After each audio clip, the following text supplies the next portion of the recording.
बिस्मिल्लाहिर्रहमानिर्रहीम। इय्याका नअबुदु व इय्याका नस्तईन। मेरे पाकिस्तानियों, अभी हम मीटिंग करके चुके हैं। जो कोरोना वायरस की जो हम हर रोज़ हमारी मीटिंग होती है, और मीटिंग कौन सी होती है, उसके अंदर हमारे जो साइंटिस्ट, हमारे डॉक्टर्स दुनिया की पहले देखते हैं कि दुनिया में किस तरह वायरस फैल रहा है। कई मुल्कों में ऊपर जा रहा है, कई में नीचे आ रहा है। पाकिस्तान का पूरा डेटा कि हमारे मुल्क में वायरस किस तरफ जा रही है, कितनी अमवात हो रही हैं, हॉस्पिटल में कितने बेड्स रह गए हैं, इंटेंसिव बेड्स पे कितने हैं या वेंटिलेटर पे कितने हैं, ऑक्सीजन के बेड्स पे कितने हैं, और ये फिर प्रोजेक्शन आगे की भी करते हैं कि किस तरफ जा रही है अब ये कोरोना वायरस।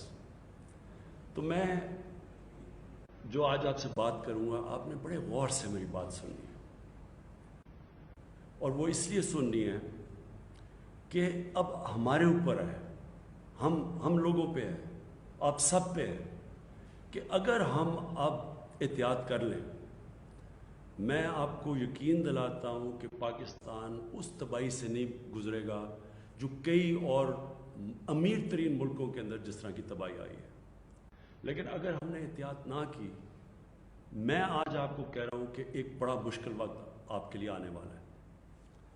पहले तो एक चीज़ समझें कि जो मैं ये भी आपको बार बार ये मैं बात कहता रहता हूँ कि जब लॉकडाउन करता है एक मुल्क, तो लॉकडाउन का मतलब ये नहीं होता कि कोरोना वायरस मुल्क में ख़त्म हो जाएगी। उसका मतलब ये होता है कि जिस तेज़ी से कोरोना वायरस एक मुल्क में फैलती है, जब आप लॉकडाउन करते हैं तो वो उसका जो फैलाव है, जिस तेज़ी से वो फैलना चाहिए, वो कम हो जाता है, क्योंकि जिधर जिधर लोग जमा होते हैं वहाँ तेज़ी से फैल जाती है। जब आप लोगों का जमा होना बंद कर दें और लोगों का बाहर निकलना बंद कर दें, तो वो स्लो डाउन हो जाती है, ख़त्म नहीं होती। अब हमने लॉकडाउन किया, लॉकडाउन की वजह से हम आपको सबको पता है, और ख़ास तौर पे जो मेरे जो मेहनत कश लोग हैं, जो गरीब लोग हैं, जो दिहाड़ीदार हैं, सबको पता है कि एक बड़ा मुश्किल वक्त से लोग गुजरे हैं। बेरोज़गारी की इंतहा है, और जो दिहाड़ीदार हैं उनके घरों में भूख है। मुश्किलों से हमने जो, अल्लाह का करम है कि बहुत ज़्यादा पैसा बड़े कम वक्त में बड़े लोगों को एक शफाफ तरीके से हमने डिस्ट्रीब्यूट किया, जिसकी वजह से वो मसले नहीं लोगों के आए जो कि और दुनिया के अंदर आ रहे हैं और गरीब मुल्कों के अंदर आ रहे हैं। अब सारी दुनिया ने लॉकडाउन खोल दिया, क्योंकि अमीर तरीन मुल्क भी ये फैसला कर बैठे हैं कि लॉकडाउन एक मुल्क ज़्यादा देर बर्दाश्त नहीं कर सकता, क्योंकि लॉकडाउन के जो असरात आपकी माशियत पे पड़ते हैं, जो लोगों पे पड़ते हैं, जो बेरोज़गारी होती है, जो और गरीब मुल्कों में जो भूख होती है, जो गुर्बत बढ़ जाती है। अब कोई भी दुनिया का मुल्क जिधर बहुत ज़्यादा अमवात हो चुकी हैं, अमेरिका जैसे मुल्क में जिधर 1 लाख लोग से ज़्यादा कोरोना में मर चुके हैं, उधर भी उन्होंने, आप देख रहे होंगे टीवी पे भी आप देखते होंगे कि मुल्क खोल दिया उन्होंने SOPs के साथ। SOPs का मतलब ये कि उन्होंने फिर भी कहा हम मजबूरी में मुल्क खोल रहे हैं, क्योंकि हमें पता है जब हम खोलेंगे तो ये फैलना शुरू कर देगी फिर से ये वायरस। लिहाजा ये SOPs हैं कि इन शराइत, इन कंडीशंस के पे आप चल के तो अपनी बिजनेस भी करें, लेकिन इन कंडीशंस पे चलें, इससे आहिस्ता फैलेगी। सारी जो इस वक्त हमारी जो जदोजहद वो ये है कि कोरोना आहिस्ता फैले, तेज़ी से ना फैले। हमें पता है कि कोरोना ने फैलना है, हमें पता है कि दुनिया में ट्रेंड ये है कि कोरोना फैलती जाती है, फिर एक पीक करती है, फिर वो नीचे आनी शुरू हो जाती है। अब हमारा पाकिस्तान में कोशिश ये रही है कि ये जो पीक है ये तेज़ी से ऊपर ना जाए, बल्कि आहिस्ता आहिस्ता ऊपर जाए, ताकि हमारे हस्पतालों के ऊपर प्रेशर ना पड़े। हमारे जो इंटेंसिव केयर के बेड्स हैं, जिधर वेंटिलेटर है, जिधर ऑक्सीजन है, उनके ऊपर ज़्यादा प्रेशर ना पड़े। इसलिए कोशिश पहले लॉकडाउन की भी यही कोशिश थी, और अब SOPs की भी ये कोशिश है कि अगर आप SOPs पे अमल करेंगे तो वो तेज़ी से ऊपर नहीं जाएंगे केसेस, ताकि हमारे हस्पतालों में प्रेशर ना पड़े। तो मैं जो आज आपसे आपके सामने आया हूँ, इसकी सबसे बड़ी वजह ये है कि जो आज हमने बैठ के पूरी अपनी कैलकुलेशंस की हैं, अब जिधर से आगे पाकिस्तान जाएगा, अगर हम एहतियात करेंगे, अगर हम SOPs पे चलेंगे, तो इंशाअल्लाह हम इसको मैनेज कर लेंगे। हमारे ख्याल में जो पीक है वो जुलाई के आखिर में या अगस्त में आएगी, जो पाकिस्तान में जो पूरी पीक है, और उसके बाद नीचे केसेस आ जाएंगे। अब हमारी पूरा जो चैलेंज वो ये है कि अब से लेके जुलाई के आखिर तक हम कोशिश करें कि जब भी हम कारोबार कर रहे हैं, मजबूरी है, लोगों को रोज़गार चाहिए, लोगों के घरों में भूख है, तो इसलिए हमने कारोबार भी करना है। लेकिन SOPs के ऊपर मैं आज आपको अपील कर रहा हूँ कि अपने लिए आपके घर में बुज़ुर्ग होंगे, कई लोग बीमार हैं, जिनको ब्लड प्रेशर है, जिनको डायबिटीज़ है, इनकी जानें ख़तरे में है। अगर उनको कोरोना होता है तो ये जो बुज़ुर्ग हैं और ये जो ख़ास तौर पे जिनको ये 2 बीमारियाँ हैं, उनके लिए ख़तरा है। क्योंकि आम लोगों के लिए ख़तरा नहीं है, इसलिए मैं देख रहा हूँ कि लोग, हम जितना मर्ज़ी कहते हैं, लोग इसको सीरियसली नहीं लेते हैं।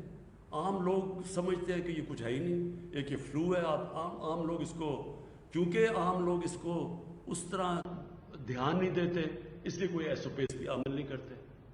तो मैं आज सबको आपको कहना चाहता हूँ कि अगर हमने इसी तरह बेहतियाती की, हम अपने ऊपर, अपने बुज़ुर्गों के ऊपर, वो लोग जिनकी बीमारियाँ, जिनकी जानों खतरों में जा सकती, हम सब की ज़िंदगी, उन लोगों की ज़िंदगी ख़तरे में डाल रहे हैं, अपने मुल्क को मुश्किल में डाल रहे हैं। इसलिए ये सबसे पहले तो ये जो मास्क है, ये हर जगह जब आप बाहर निकलें ये मास्क पहनें।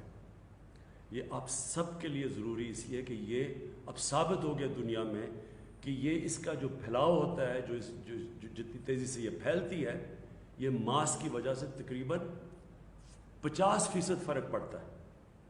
इसलिए सबसे पहले तो आप सब मास्क पहन के निकलें।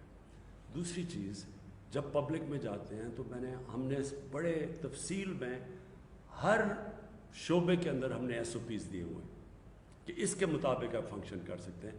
इसको सीरियसली लें, संजीदगी से इसको लें, क्योंकि मैं फिर से दोहराता हूँ, हम अपने ऊपर मुश्किल डालेंगे अगर हमने ये अभी एहतियात ना की। हम अब कोशिश कर रहे हैं कि इंशाल्लाह इसी महीने में 1000 बेड्स जिनके ऊपर ऑक्सीजन हो सारे पाकिस्तान के अंदर अब हम इंशाल्लाह इसी महीने में पहुँचा देंगे। इसके ऊपर आज ही हमने फैसला किया है, काम तो पहले से हो रहा था, ताकि ये जो प्रेशर पड़ा हुआ है, लोग कई दफ़ा घबरा जाते हैं कि बेड्स नहीं हैं, वो इंशाल्लाह 1000 और बेड्स हम सारे पाकिस्तान में ले आएंगे। दूसरी चीज़ ये है कि हमने वो जो ऐप, एक वेबसाइट सारी जगह पे उसको पब्लिसाइज़ किया हुआ है, वो उस वेबसाइट में हर शहर में जब प्रेशर पड़ता है कि जी आप किसी को ICU का बेड चाहिए जिसमें या वेंटिलेटर हो या ऑक्सीजन हो, तो ये वेबसाइट के ऊपर सारे मुल्क में पता चल जाएगा कि कौन से शहर में कितने बेड्स अवेलेबल हैं। हाँ, और ये जो ऐप का नाम है, ये जो वेबसाइट है, इसका नाम है पाक निगहबान। ये वेबसाइट के ऊपर आप जाएंगे, इस वेबसाइट के ऊपर, और उससे आपको पता चल जाएगा हर शहर में कितने बेड्स अवेलेबल हैं। और जिस तरह मैंने कहा, इंशाल्लाह 1000 और ICU के बेड्स इंशाल्लाह इसी महीने के अंदर हम और लेके आ रहे हैं। मैं फिर आप सबका शुक्रिया अदा करता हूँ, और मैं ये उम्मीद रखता हूँ कि आप सब इसको वो तवज्जो देंगे, उसको उतनी संजीदगी से ये SOPs को फॉलो करेंगे, और अपने मुल्क को वो मुश्किल वक्त से बचाएंगे, जो कि आप देख रहे हैं कि बाहर के मुल्कों में किस तरह के मुश्किल वक्त हैं। आज भी ब्राज़ील जैसे मुल्क में 1500 लोग एक दिन के अंदर मर रहे हैं इससे। अमेरिका के अंदर 2000 से ज़्यादा लोग एक दिन में मरते हैं, जितने हमारे 3 महीने में नहीं मरे, उनके 1 महीने में मरते हैं। उसकी वजह यह है कि वहाँ जिस तरह फैली, जिस तरह का उनका स्प्रेड हुआ, तो वो अल्लाह ने हमें बचाया हुआ उससे। और अगर हमने एहतियात ना की, خدا نہ خواستہ ہم نے احتیاط نہ کی، ایس او پیز پہ نہ چلے تو ہمارے بھی اس طرح کا برا وقت آ سکتا ہے جس طرح آج برازیل میں ہے اور جس طرح یورپ میں آیا تھا، جس طرح امریکہ میں. اور انشاءاللہ اگر ہم نے احتیاط کر لی تو ہم سمجھتے ہیں کہ جب تک پیک اس کی جولائی کے آخر میں اگست میں جب آئے گی تو انشاءاللہ تب تک جو ہمارا موجودہ ہسپتالوں کا سسٹم ہے، جو ہمارے بیڈز ہیں، انشاءاللہ ہم اس کو سہ لیں گے اس مشکل وقت کو. شکریہ. پاکستان پائندہ باد. اللہ اکبر.